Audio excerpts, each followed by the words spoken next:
Hello friends, welcome to Sri Ruchi vlogs. నేను మీ లావణ్య. ఈరోజు వీడియోలో డిఫరెంట్ రెసిపీ ట్రై చేస్తున్నా. చాలా బాగా వచ్చింది. టేస్ట్ అయితే మాత్రం సూపర్గా ఉంది. కొంచెం టైం కేటాయించుకొని మనం చేసుకున్నామంటే చాలా సింపుల్గా అయిపోతుంది అనమాట. మీరు ఆలు బజ్జీ చూసింటారు, లేకపోతే ఆనియన్ బజ్జీ, ఎగ్ బజ్జీ ఇలా చూసింటారు కదా. చికెన్ స్టఫ్డ్ బజ్జీ ఎప్పుడైనా చూసారా? అది బజ్జీ మిర్చితో లోపల చికెన్ పెట్టేసి చేసుకొని తింటే కొంచెం ఆనియన్ అలా చల్లుకొని తినేసి సూపర్ టేస్టీగా ఉంటుంది. ఈ ప్రాసెస్ ఎలా చూసేద్దాము. ముందుగా ఎవరైనా ఫస్ట్ నా ఛానల్ని చూస్తున్నట్లయితే సబ్స్క్రైబ్ చేసుకోండి. వీడియో నచ్చితే లైక్ చేయండి, అలాగే షేర్ చేయండి మీ ఫ్రెండ్స్ అండ్ ఫ్యామిలీ మెంబర్స్కి. ఈవినింగ్ స్నాక్స్ లాగా ఎవరైనా ఇలాంటివి తినేవాళ్ళు ఉంటే షేర్ చేసేయండి. ముందుగా 1/2 కిలో చికెన్ తీసుకొని క్లీన్గా కడిగేసుకొని ఒక కడాయి పెట్టేసుకొని కొంచెం ఉప్పు పసుపు వేసి బాగా వేయించుకోండి. దాంట్లో వాటర్ అబ్జర్వ్ చేసేంత వరకు మనం అక్కడ వేగుతూ ఉండాలన్నమాట. వేగుతూ ఉంటే ఇంకొక పక్క ఒక చిన్న మిక్సింగ్ బౌల్ తీసేసుకొని శనగపిండి బాగా జల్లించేసుకోండి. 2 కప్పులంతా వేసుకున్న ఇందులో కారం, పసుపు, అలాగే తగినంత ఉప్పు వేసుకొని బాగా కలిపేసండి. దీంట్లో నేను వాము లేదా జీలకర్ర అవేమీ యాడ్ చేయట్లేదు, మీకు కావాలంటే వేసుకోవచ్చు. ఇలా కలుపుకున్న తర్వాత కొంచెంగా వాటర్ వేసుకుంటూ కలిపేసేయండి. బ్యాటర్ అనేది ఇలా ఉంటే పర్ఫెక్ట్గా బజ్జీ వస్తాయి. ముందుగా బజ్జీ మిర్చిని ఇలా మధ్యలోకి కట్ చేసి లోపల ఉన్న ఆ గుజ్జుని, ఆ గింజల్ని తీసేసేయండి. అన్ని మిర్చిలకి ఇలా తీసి పెట్టేసుకోవాలి. కొంతమంది చిన్న బజ్జీ మిర్చీలు ఉంటాయి కదా, అవి తీసుకుంటారనమాట. ఇదైతేనే బాగుంటుంది. టేస్ట్ కూడా ఎక్కువ స్పైసీ ఉండదు, టేస్ట్ అనేది బాగుంటుంది. చూడండి, అక్కడ అన్నీ తీసి ఒక పక్కన పెట్టేసుకున్న మిర్చీలన్నీ ఇక్కడ ఇంకా కొంచెం వేగాలన్నమాట. అందుకే కొంచెం వాటర్ వేసి మళ్ళీ కుక్ చేసుకుంటున్నా. ఆల్రెడీ కుక్ అయిపోయింది. మళ్ళీ కొంచెం పచ్చిగా ఉంటే తినడానికి అంత బాగుండదు అనేసి కొంచెం వాటర్ వేసుకొని క్లీన్గా అబ్జర్వ్ అయ్యేంత వరకు వేయించుకున్నాను అనమాట. చూడండి, మెత్తగా ఉన్న చికెన్ని తీసుకొని ఇలా చిన్న పీసులుగా కట్ చేసేసుకోండి. మీరు అలా చేతిలో అయినా తీసుకోవచ్చు, లేదా కట్ చేసేసుకోవచ్చు.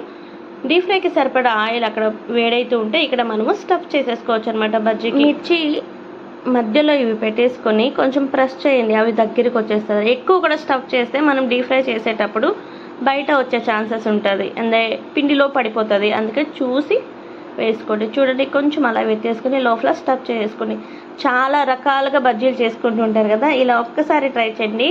మనం పైన బజ్జీ తిన్నంత ఫీల్ ఉంటుంది, లోపల చికెన్ తిన్నంత ఫీల్ ఉంటుంది. రెండు మిక్స్ చేసుకొని తింటూ ఉంటే ఎంత టేస్టీగా ఉందో. అసలు టేస్ట్ మాత్రం అద్దిరిపోయిందనమాట. మళ్ళీ చేసుకొని తిన్నామా, ఇదే కొంచెం లేట్ అయినా పర్లేదు అనిపిస్తుంది. అంత బాగుందనమాట. చేస్తూ ఉంటే ఎలా ఉంటుందో ఫస్ట్ టైం నేను ట్రై చేస్తాను. సూపర్ టేస్టీగా వచ్చింది. మా పిల్లలు లోపల చికెన్ తినేసి పైన ఆ బజ్జీ పిండి ఉంటుంది కదా, అది తినేసి మిర్చిలన్నీ మాకు ఇస్తారనమాట. మీ ఇంట్లో కూడా ఇలాంటి వాళ్ళు ఉంటే కమెంట్ చేయండి. చూడండి, ఆయిల్ వేడైపోయింది. మనం కూడా అన్నీ స్టఫ్ చేసుకున్నాము. ఇలా మెల్లగా ప్రెస్ చేసుకొని ఇలా ముంచేసుకొని డీప్ ఫ్రై చేసుకోవాలన్నమాట. ఎక్కువ పిండి ఉంటే కూడా అంత టేస్ట్ ఉండదు. మనం పిండిని కలుపుకునే విధానంలో చేంజ్ చేసుకోవాలన్నమాట. మరీ మందంగా కలుపుకుంటే అది అద్దుకున్నట్టు అయిపోతుంది. కొంచెం పలుచగా కాకుండా నేను చూపించిన విధంగా బ్యాటర్ అనేది ఉండాలి. 2 పక్కలను డీప్ ఫ్రై చేసుకొని పక్కన పెట్టేసుకోండి. మిగతా బజ్జీలన్నీ ఇలాగే చేసుకోవాలి. ఇలాంటి మిర్చినే టేస్ట్ బాగుంటుంది. మీకు హాఫ్ కావాలంటే కూడా హాఫ్ కట్ చేసుకొని చేసుకోవచ్చు అనమాట. అక్కడ డీప్ ఫ్రై అవుతూ ఉంటే మనం సర్వ్ చేసుకోవాలి కదా. ఆనియన్స్ వేసుకొని అలా నిమ్మరసం పిండేసుకొని పైన కొత్తిమీర చల్లుకొని తింటూ ఉంటే అబ్బా భలే ఉంటుంది. ఇంకొకటి పెరి మసాలా అనేసి దొరుకుతుంది మీకు మాల్స్లో ఎక్కడైనా, అది వేసుకొని తినండి, ఇంకా అద్భుతం అసలు. చూడండి, బజ్జీలన్నీ రెడీ అయిపోయాయి. మనం బయట రకరకాల బజ్జీలు, బోండాలు, లేకపోతే పునుగులు తిని ఉంటాము. ఇలా ట్రై చేసేయండి. చికెన్ వేగడానికే టైం పడుతుంది. ఆ వేగే కొందుకు ఈ ప్రాసెస్ అంతా చేసుకొని చూడండి, మధ్యలో చికెను, పైన శనగపిండి, మళ్ళీ బజ్జీ మిర్చి, సూపర్ ఉంటుంది కదా కాంబినేషన్. చూడండి, అన్నీ రెడీ చేసుకొని సర్వ్ చేసుకొని పైన ఆనియన్ చల్లుకొని కొత్తిమీర తింటూ కొంచెం నిమ్మరసం పిండేసుకొని ఆ పెరి మసాలా చల్లేసుకొని తింటూ ఉంటే ఈవినింగ్ స్నాక్స్ లాగైనా తినండి, లేకపోతే మార్నింగ్ అయినా తినండి, సూపర్గా ఉంటుంది.